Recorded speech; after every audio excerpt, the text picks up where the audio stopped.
Hey guys, कैसे हैं आप सब। I hope you are doing well. I am Sandeep, welcome to CSC circle. तो आज हम लोग डिस्कस करेंगे जो हमारा इनसाइट आईएएस का टेस्ट सीरीज चल रहा था। ठीक है, तो ये टेस्ट सीरीज नंबर 13 है। तो इसका आज ये फोर्थ पार्ट है। ठीक है, ये इकोनॉमी का पूरा टेस्ट है, तो हम लोग इसको डिस्कस कर रहे हैं। ठीक है, इसके थर्ड पार्ट आ चुके हैं, मतलब 3 पार्ट हम लोगों ने डिस्कस कर लिए हैं। और आज हम करेंगे 75 से लेकर क्वेश्चन नंबर 100 तक। ठीक है, तो आज का ये हमारा कंप्लीट हो जाएगा पूरा टेस्ट। ठीक है, तो कल से देखो दूसरा टेस्ट स्टार्ट करते हैं उसको। ठीक है, तो ऐसे करके और देखो मैं बना रहा हूँ योजना थोड़ा कि मैं फुल टेस्ट लेके आऊँ। ठीक है, ताकि जो फुल टेस्ट जब आ जाएंगे ना, तो उससे आप लोगों को थोड़ी सी सहूलियत मिल जाएगी और आप लोगों को मतलब एक ही मतलब वीडियो में पूरा टेस्ट मिल जाया करेगा। ठीक है, तो उस पर मैं थोड़ा सा काम कर रहा हूँ। थोड़ा अब गला वाला सही हो गया है, तो उस पर थोड़ा सा मैं काम कर रहा हूँ। ठीक है, तो बहुत जल्द आप लोगों को फुल टेस्ट देखने को मिलेंगे। और पीसीएस का जो बता रहे हैं, तो वो पीसीएस का भी मैं सॉल्व करवाऊंगा। थोड़ा सा आप वेट कर लीजिए। ठीक है, मैं करवा दूंगा। ठीक है, आप लोग जब डिमांड कर रहे हैं तो मैं आप ही के लोगों के लिए हूँ। ठीक है, तो मैं करवाऊंगा उसको, लेकिन थोड़ा सा आप लोग थोड़ा सा पेशेंस रखिए, सब चीज़ें इजीली मैं कर लूँगा। ठीक है, तो चलते हैं क्वेश्चन नंबर 76 पे। तो इसमें कहा गया है कि सिंगापुर मध्यस्थता अभिसमय जो ये कन्वेंशन हुई थी, इसी के बारे में हमको बताना है कि कौन सा स्टेटमेंट सही है। तो फर्स्ट है कि यह भारत व अन्य देशों में व्यवसायों से संबंधित कारपोरेट विवादों के लिए मध्यस्थता द्वारा निपटाने निपटारे को लागू करने के लिए अधिक प्रभावी तरीका प्रदान करेगा। सेकंड है कि यह सिंगापुर के नाम से होने वाली पहली संयुक्त राष्ट्र संधि है। तो ये दोनों हमारे स्टेटमेंट सही हैं, क्योंकि ये मध्यस्थता जो कन्वेंशन हुई थी ये अभी सिंगापुर में पिछले साल देखने को मिली थी। ठीक है, और ये 2020 से जो है ये लागू हो गई है। और इसके जो सिग्नेटरी अगर बात करें, तो इसमें 53 कंट्रियों ने इसे साइन कर लिया है। ठीक है, और भारत भी इसका मतलब भारत ने भी इसे साइन कर लिया है। तो ये हमारा दोनों स्टेटमेंट सही है, तो सी वाला ऑप्शन इसका सही हो गया। ठीक है, चलते हैं नेक्स्ट क्वेश्चन पे। तो नेक्स्ट है हमारा क्वेश्चन नंबर 77। तो इसमें कहा गया है कि निम्नलिखित में से कौन सी नई औद्योगिक नीति 1991 की विशेषताएं हैं। तो फर्स्ट है कि आरक्षित उद्योगों में कमी। सेकेंड है कि औद्योगिक अनुज्ञापन में ढील और एमआरटीपी सीमा का उन्मूलन।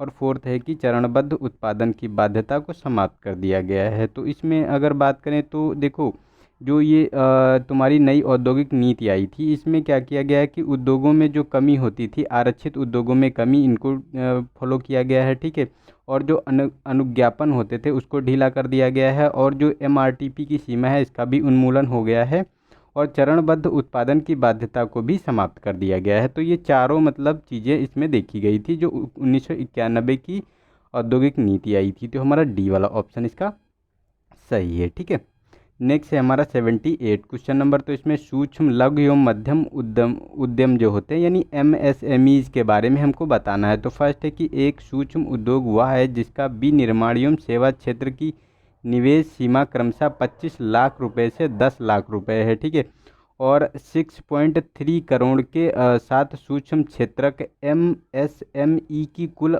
अनुमानित संख्या के 99% से अधिक के लिए उत्तरदायी है। तो देखो इसमें जो बात की जा रही है, तो हमारा जो दोनों ये स्टेटमेंट सही है, क्योंकि इसकी अभी जो इसकी नई परिभाषा जारी की गई थी 1 जून 2020 को, तो उसी के संबंध में ये दोनों स्टेटमेंट हमारे सही हैं। ठीक है, तो हमारा सी वाला ऑप्शन इसका सही हो गया। नेक्स्ट है हमारा 79। तो इसमें कहा गया कि बॉक्साइट के बारे में हमको बताना है। तो फर्स्ट है कि बॉक्साइट में मुख्यतः हाइड्रेट्स एल्युमिनियम ऑक्साइड मुख्य घटक के रूप में, लौह ऑक्साइड, सिलिका और टाइटेनियम अन्य घटकों के रूप में उपस्थित होते हैं। सेकेंड है कि उड़ीसा अग्रणी उत्पादक राज्य है जो कुल उत्पादन के लगभग 49% भाग का उत्पादन करता है। तो ये तो सही बात है कि उड़ीसा इसके जो ये बक्साइड है इसके उत्पादन में फर्स्ट पोजीशन पे है। ठीक है, और जो ये कहा जा रहा है इसमें, ठीक है, तो ये भी जो और थर्ड है हमारा कि सर्वाधिक बॉक्साइट के मामले में विश्व में भारत का 7वां स्थान है। तो ये भी हमारा थर्ड स्टेटमेंट सही है, क्योंकि बॉक्साइट के उत्पादन में हमारा जो भारत का स्थान है वो 7th पोजीशन पे है। ठीक है, और फर्स्ट वाला स्टेटमेंट भी सही है, क्योंकि जो ये बॉक्साइट होते हैं ये मुख्यतः हाइड्रेट्स एल्युमिनियम ऑक्साइड के मुख्य घटक के रूप में लौह अयस्क, सिलिका और टाइटेनियम के जो ये इसमें उपस्थित होते हैं। तो ये तीनों स्टेटमेंट सही है, तो हमारा डी वाला ऑप्शन इसका सही हो गया। ठीक है, नेक्स्ट है हमारा 80 क्वेश्चन नंबर। तो इसमें ऊर्जा क्षेत्र के बारे में हमको बताना है। तो फर्स्ट है कि चीन के बाद भारत विश्व का दूसरा सबसे बड़ा ऊर्जा उपभोक्ता है। सेकेंड है कि यूएसए, चीन और रूस के बाद भारत में विश्व की चौथी सबसे बड़ी शोधन क्षमता उपलब्ध है। तो देखो ये सेकेंड स्टेटमेंट तो सही है, क्योंकि जो ये शोधन क्षमता की बात की जा रही है तो ये फोर्थ पोजीशन पे इंडिया है। ठीक है, इसमें लेकिन ये जो बात करें तो इसमें दूसरा नहीं है। जो ऊर्जा उपभोक्ता की बात करें तो ये मतलब थर्ड पोजीशन पे है। यूएसए पहले पोजीशन पे है। ठीक है, उसके बाद चाइना है, फिर थर्ड पोजीशन पे ये इंडिया आता है। तो हमारा सेकेंड स्टेटमेंट इसमें सही है, फर्स्ट वाला हमारा गलत है। ठीक है, नेक्स्ट है हमारा क्वेश्चन नंबर 81। तो इसमें हाइब्रिड एन्युटी मॉडल HAM के बारे में हमको बताना है। ठीक है, तो ये हाइब्रिड एन्युटी मॉडल होता है उसके बारे में। तो फर्स्ट है कि हाइब्रिड एन्युटी मॉडल निर्माण, परिचालन, हस्तांतरण यानी BOT एवं इंजीनियरिंग, खरीद एवं निर्माण EPC मॉडल का मिश्रण होता है। सेकेंड है कि डिजाइन के अनुसार सरकार वार्षिक भुगतान एन्युटी के माध्यम से प्रथम 5 वर्षों में परियोजनाओं की लागत का 60% योगदान देगी।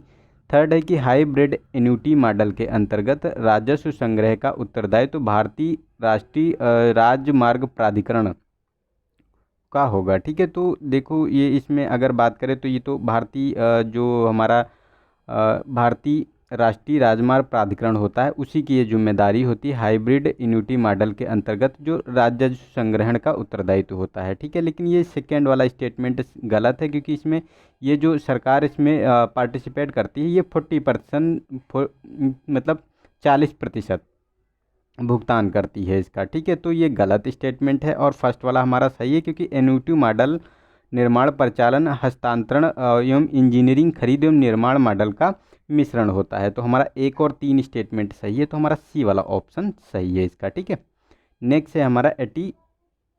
तो इसमें केंद्र राज्य शासित प्रदेशों में सकल राज्य मूल्य वर्धित यानी GSVA के में सेवा क्षेत्र का सर्वाधिक योगदान है। तो किसका मतलब किस राज्य का सेवा क्षेत्र में सबसे ज़्यादा योगदान है इसमें। ठीक है, तो ए ऑप्शन है हमारा कर्नाटक, सेकेंड है तेलंगाना, सी है हमारा महाराष्ट्र और डी है दिल्ली। तो इसमें देखो ये दिल्ली का आपको सर्वाधिक, दिल्ली और चंडीगढ़ जो है, ठीक है, इनका 80% से अधिक इसमें जो सेवा क्षेत्र होता है। ठीक है, GSVA का मतलब सकल राज्य मूल्य वर्धन में वर्धित जो होता है इसमें 80% इसका मतलब योगदान होता है, 80% से ज़्यादा ही होता है इसमें। ठीक है, और सबसे कम की बात करें तो ये सिक्किम में है, लगभग 20% इसका देखने को मिलेगा। तो ये सबसे कम सिक्किम में है और सबसे ज़्यादा चंडीगढ़ और दिल्ली में है। ठीक है, तो डी वाला ऑप्शन सही हो गया।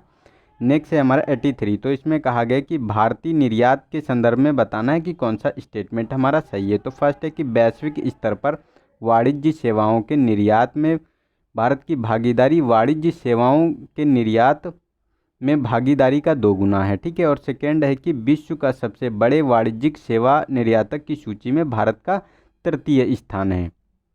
तो इसमें कौन सा स्टेटमेंट हमारा सही है। तो देखो ये फर्स्ट वाला स्टेटमेंट तो हमारा सही है, क्योंकि जो वैश्विक स्तर पर वाणिज्यिक सेवाएं होती हैं वो निर्यात में भागीदारी की जो वाणिज्यिक सेवाएं होती हैं उनके 2 गुने हैं। क्योंकि देखो ये जो सेवाएं होती हैं आपको सर्विसेज की इसमें बात करें तो ये 3.5% हैं। ठीक है, और अगर कॉमर्शियल ट्रेड की बात करें इसमें तो ये 1.7% है। तो ये मतलब बहुत ज़्यादा है, दुगुने से भी ज़्यादा है ये। ठीक है, तो ये गलत है, मतलब ये वाला हमारा फर्स्ट स्टेटमेंट सही है, लेकिन सेकंड वाला गलत है, क्योंकि ये 3य स्थान पर नहीं है, ये आपको 8वें स्थान पर देखने को मिलेगा। ठीक है, तो ये हमारा गलत हो गया सेकंड स्टेटमेंट, फर्स्ट वाला सही है, तो ए वाला ऑप्शन इसका सही हो गया।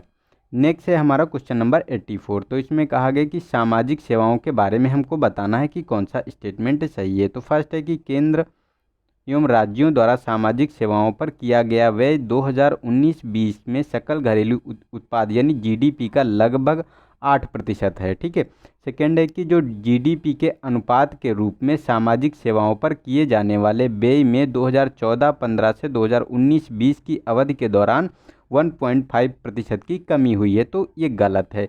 इसमें 1.5% की कमी नहीं हुई बल्कि ये वृद्धि हुई है इसमें, ठीक है, 2014 से 2019-20 में।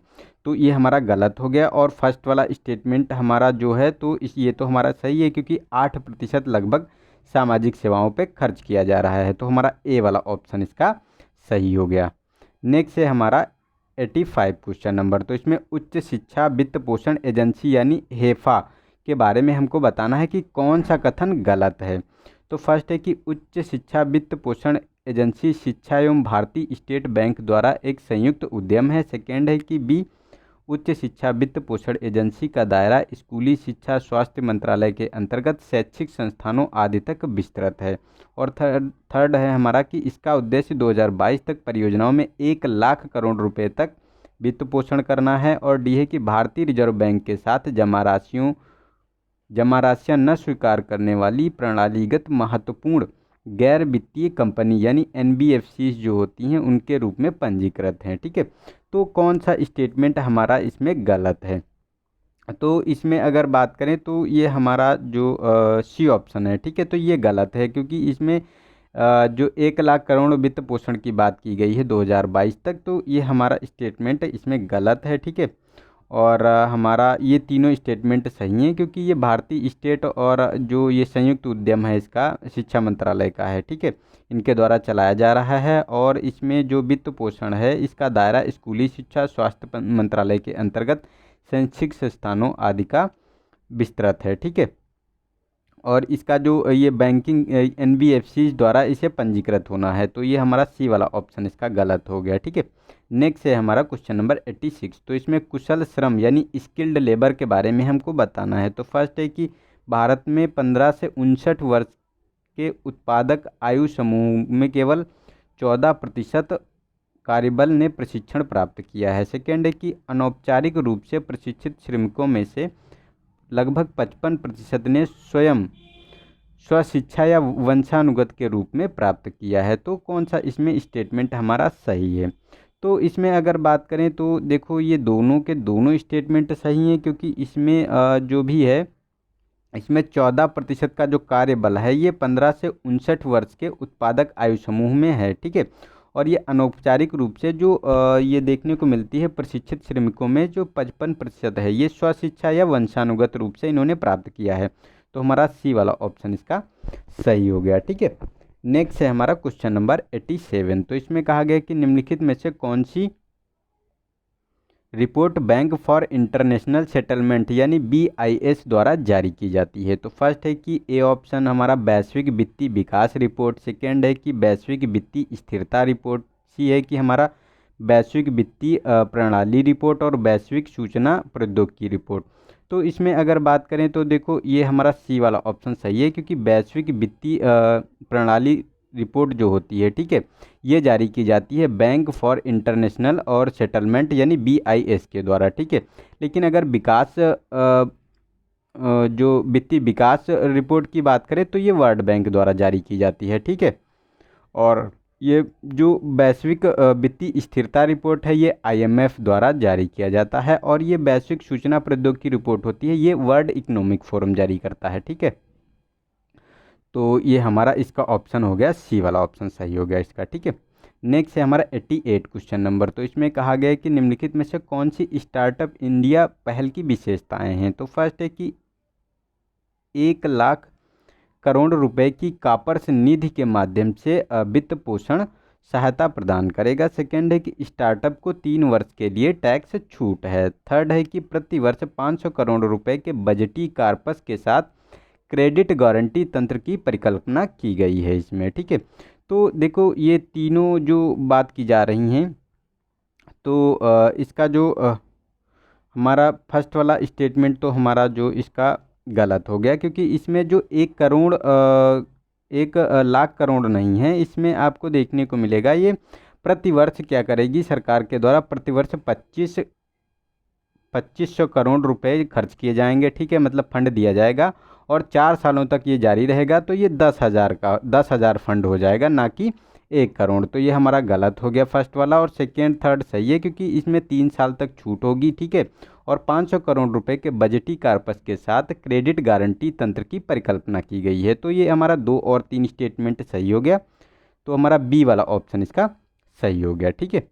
नेक्स्ट है हमारा क्वेश्चन नंबर 89। तो इसमें कहा गया कि निम्नलिखित में से कौन से मेक इन इंडिया कार्यक्रम के लक्ष्य हैं। तो फर्स्ट है कि मध्य अवधि की तुलना में विनिर्माण क्षेत्र में 12 से 14% प्रतिवर्ष वृद्धि करना है। सेकेंड है कि देश के सकल घरेलू उत्पाद में विनिर्माण की हिस्सेदारी 2022 तक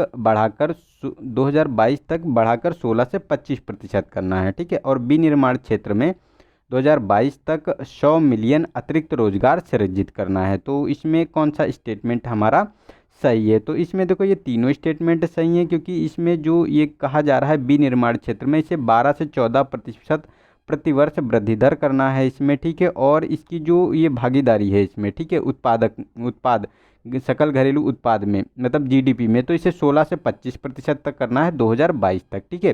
तभी हमारा जो इकोनॉमिक सेक्टर बहुत तेज़ी से बूस्ट करेगा, और इसमें 100 मिलियन रोजगार अतिरिक्त सृजित करने की भी बात की गई है। तो हमारा डी ऑप्शन सही हो गया, तीनों के तीनों स्टेटमेंट हमारे सही हैं इसके, ठीक है।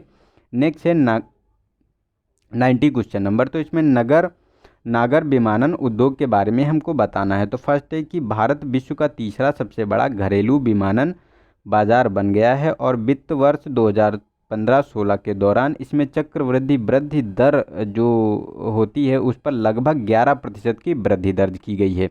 तो ये अपने आप में बहुत ही बड़ी प्रसिद्धि है। 11% की एक ह्यूज वृद्धि इसमें देखी गई है। जब ये मतलब डूब रहा था, ठीक है, तब ये मतलब सिचुएशन हुई है। तो ये हमारा सेकेंड स्टेटमेंट सही है, और फर्स्ट वाला भी सही है, क्योंकि हमारा देश जो है ये जो विमानन क्षेत्र में ये तीसरा सबसे बड़ा घरेलू विमानन बाजार बना है, ठीक है।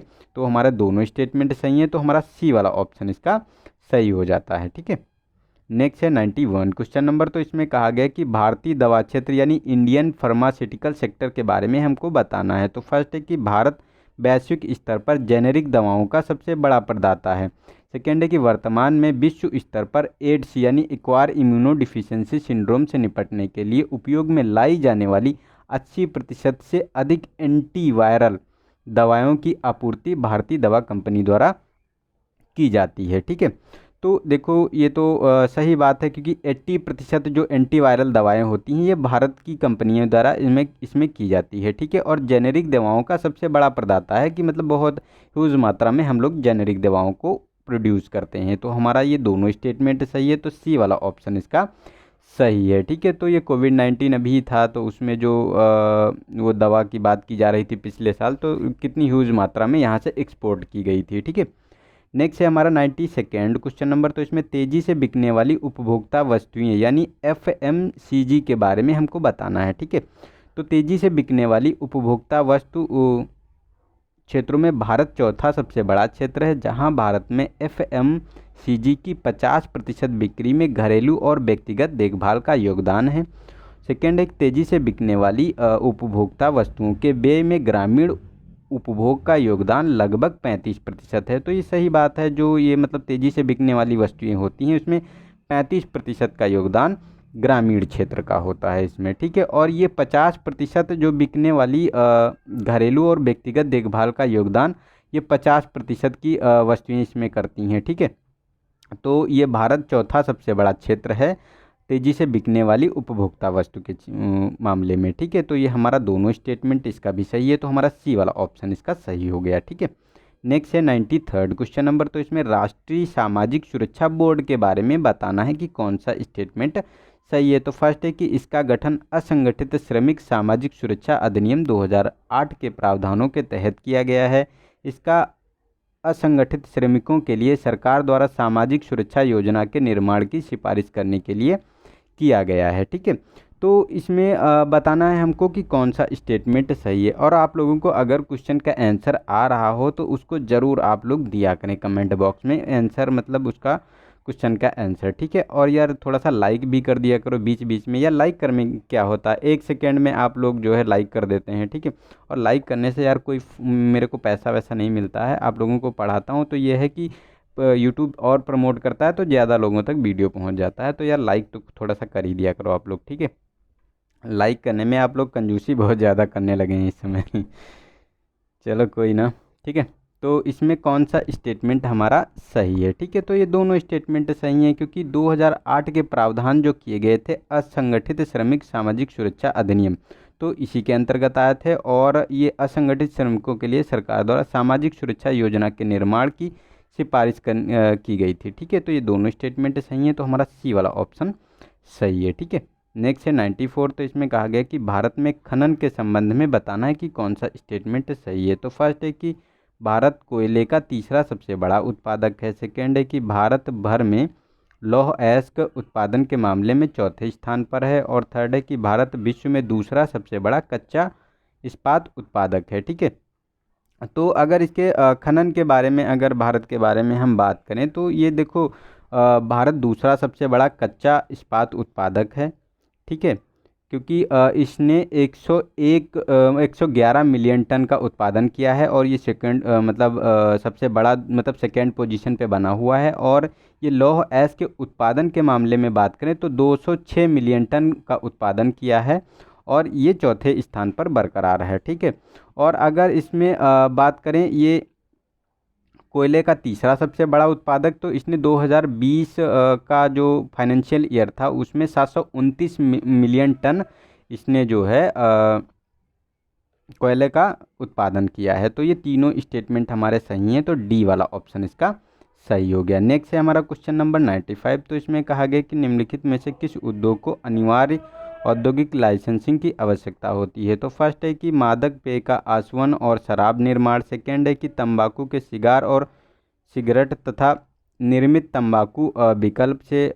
थर्ड है कि इलेक्ट्रॉनिक, एरोस्पेस और रक्षा उपकरण। और नेक्स्ट है हमारा ड्रग और फार्मास्यूटिकल। और फिफ्थ है हमारा जो खतरनाक रसायन होते हैं। ठीक है, तो देखो ये जो अनिवार्य लाइसेंसिंग की बात की जा रही है, तो ये मतलब 6 सेक्टर टोटल अभी बचे हुए हैं जिनमें लाइसेंस की आवश्यकता पड़ती है। उसमें एक ये पेय पदार्थ और शराब है। ठीक है, और दूसरा सिगार सिगरेट तंबाकू वाला है, और इलेक्ट्रॉनिक, एरोस्पेस और रक्षा उपकरण है, ड्रग एवं फार्मास्यूटिकल्स है, और खतरनाक रसायन है। और इसके साथ साथ जो छठा आपका है, जो विस्फोटक पदार्थ होते हैं जो बनाए जाते हैं, उनके लिए भी लाइसेंस लेना पड़ता है। ठीक है, तो हमारा डी वाला ऑप्शन सही हो गया। ये सारे स्टेटमेंट हमारे सही हैं। ठीक है, नेक्स्ट है 96। तो इसमें पूंजी खाता परिवर्तनीयता के संबंध में बताना है इसके कौन से लाभ हैं संभावित। ठीक है, तो फर्स्ट है कि घरेलू संसाधनों के अनुपूरक के रूप में धन की बड़ी मात्रा में उपलब्ध, जिससे तेजी से आर्थिक विकास को बढ़ावा मिलता है। सेकेंड है कि भारतीयों को अंतर्राष्ट्रीय प्रतिभूतियों और परिसंपत्तियों को हासिल करने और रखने के लिए प्रोत्साहित करता है। ठीक है, और अंतर्राष्ट्रीय वित्तीय बाजारों तक बेहतर पहुंच और पूंजी की लागत में कमी होती है इससे। ठीक है, तो ये मतलब पूंजी खाता परिवर्तनीयता के अगर बात करें तो ये सभी लाभ आपको देखने को मिलेंगे, क्योंकि इसमें क्या होगा, पूंजी की लागत में कमी आएगी, वित्तीय बाजार जो होता है, ठीक है, वो बेहतर उसमें पहुंच होगी उसकी। और ये क्या करता है कि जो प्रतिभूतियां और परिसंपत्तियों को हासिल करने और रख रखाव को प्रोत्साहित करता है, और आर्थिक विकास को बढ़ावा मिलता है इससे। ठीक है, तो ये पूंजी खाता परिवर्तनीयता बहुत ही इम्पोर्टेंट होता है। तो ये तो हमारा एक इकोनॉमिक इंस्ट्रूमेंट है। ठीक है, तो हमारा डी वाला ऑप्शन सही हो गया इसका। नेक्स्ट है हमारा क्वेश्चन नंबर 97। तो इसमें भारत में ऑटोमोबाइल क्षेत्र के बारे में बताना है। ठीक है, तो फर्स्ट है कि भारत 2019 में जर्मनी को विस्थापित करते हुए चौथा सबसे बड़ा ऑटो बाजार बन गया है। सेकेंड है कि दोपहिया यात्री कारों की बाजार में क्रमशः 50.8% और 22.9% की हिस्सेदारी है। तो देखो अगर बाजार कार के बारे में अगर हम बात करें तो इसमें 50% की हिस्सेदारी नहीं है, ये लगभग 88.8% की भागीदारी है। और अगर दोपहिया मतलब यात्री वाहनों की बात करें तो इसमें लगभग 12.9, ठीक है, प्रतिशत ये भागीदारी है। तो हमारा सेकेंड स्टेटमेंट तो गलत हो गया। ठीक है, और फर्स्ट स्टेटमेंट की बात करें तो ये तो हमारा सही है, क्योंकि 2019 में जर्मनी विस्थापित करते हुए चौथा, मतलब जर्मनी को विस्थापित करते हुए चौथा भारत, जो मतलब चौथा देश बना है भारत ऑटो बाज़ार में। ठीक है, सबसे बड़ा चौथा ऑटो बाज़ार का मतलब ये भारत बन गया है। तो हमारा ये ए वाला ऑप्शन इसका सही हो गया है। तो हम फोर्थ पोजीशन पर पहुंच गए हैं ऑटो बाज़ार के मामले में। ठीक है, नेक्स्ट है 98। तो इसमें कहा गया कि जब कोई सरकार बांड जारी करती है तो जनता की ओर से प्रवाहित होने वाले धन अथवा सामान्य रूप से अर्थव्यवस्था में उपस्थित धन को कहते हैं। तो इसे क्या कहते हैं? ए ऑप्शन है हॉट मनी, बी है हीटेड मनी, और चीपर मनी, या डियर मनी। तो इसका देखो डी वाला ऑप्शन है, इसे डियर मनी के नाम से जानते हैं। जब मतलब बॉन्ड जारी किया जाता है तो जो जनता से सरकार की ओर जो धन प्रवाहित होता है, ठीक है, उसी को डियर मनी बोलते हैं। नेक्स्ट है हमारा 99 क्वेश्चन नंबर। तो इसमें चावल गेहूं प्रणाली के संबद्ध जो मुद्दे हैं, ठीक है, तो उनके बारे में हमको बताना है। तो फर्स्ट है कि पोषक तत्वों की प्रतिक्रिया में कमी, रोगों और कीटों का निर्माण, उत्तर पश्चिमी मैदानों में कम लागत उपयोग दक्षता, और उपयुक्त किस्म संयोजन की कमी। तो देखो ये गेहूं प्रणाली, गेहूं और चावल के संबंध में जो ये मुद्दे हैं, ठीक है, तो ये चारों स्टेटमेंट सही हैं, क्योंकि पोषक तत्वों में कमी हमेशा देखी जाती है जब उसे मॉडिफाइड या उसमें कोई सिचुएशन ऐसी बनती है, और रोग कीट बहुत तेज़ी से उसमें फैलते हैं, ठीक है। और उपयोग दक्षता कम, मतलब जो लागत, जो उत्तर पश्चिमी मैदानों में कम लागत, उपयोग दक्षता और संयुक्त किस्म की कमी देखी जाती है इसमें। तो ये हमारे सारे स्टेटमेंट सही हैं, तो डी वाला ऑप्शन सही हो गया इसका। नेक्स्ट है हमारा 100 क्वेश्चन नंबर। तो आज का लास्ट है। तो इसमें कहा गया है कि निम्नलिखित में से कौन संयुक्त राष्ट्र स्वच्छता कोष की मेजबानी करता है? तो फर्स्ट है कि विश्व स्वास्थ्य संगठन, सेकेंड है कि संयुक्त राष्ट्र विकास कार्यक्रम, सी है कि खाद्य एवं कृषि संगठन, और डी है कि संयुक्त राष्ट्र परियोजना सेवा कार्यालय। तो इसमें देखो ये डी वाला ऑप्शन सही है, क्योंकि संयुक्त राष्ट्र परियोजना जो सेवा कार्यालय होता है, इसी के द्वारा संयुक्त राष्ट्र स्वच्छता कोष की मेज़बानी की जाता है, और ये विश्व स्तर पर भागीदार देशों के लिए सेवा और तकनीकी सलाह और कार्यान्वित जो ये परियोजनाएं होती हैं उनकी मेज़बानी करता है, ठीक है। तो ये हमारा डी वाला ऑप्शन सही हो गया इसका, ठीक है। और आज के लिए इतना ही। और अगर वीडियो पसंद आया है यार तो थोड़ा सा लाइक कर दिया करो, और यार हो सके तो अपने दोस्तों को शेयर कर दो जिनको इसकी आवश्यकता है, ठीक है। तो आज के लिए इतना ही, मिलते हैं नेक्स्ट वीडियो में नए इंटरेस्टिंग क्वेश्चनों के साथ, ठीक है। देखो विज़न का करते हैं, या फिर उसका विज़न का अभी आधा टेस्ट पड़ा हुआ है, तो उसको मैं सोच रहा हूँ कि उसको कंप्लीट कर लूँ, ठीक है। उसके बाद अगला मैं फुल टेस्ट लेके आऊँ, ठीक है। तो आज के लिए इतना ही।